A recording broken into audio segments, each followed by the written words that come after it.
mis emotsioonid olid need viimaste vabavisete ajal? Jaa, väga pingeliseks läks jälle,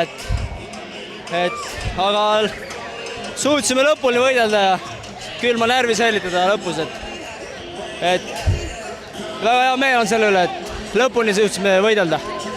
Kuidas seal oli, mis seal korraks juba tundus, et Mürka ja Kriisa kukkusid välja, et ja 10-ga ees, et mäng tehtud, aga lasite järgi, et mis seal juhtus? Võib-olla siis jah tekkis nagu alateadlikult siuke, natuke lasime lõdvemaks, et põhimehed on nagu väljas, eks, aga nagu näitab, et ega seal vahet ei ole, nemad midagi kergelt ei anna ja võitlevad samamoodi, aga jah, et nii läks teekord. No mis seal Rakveres nüüd juhtub siis? No mis seal ikka juhtub, tuleb väga tasaväärine mäng jälle, ma arvan, et loodame, et kallutame endale selle.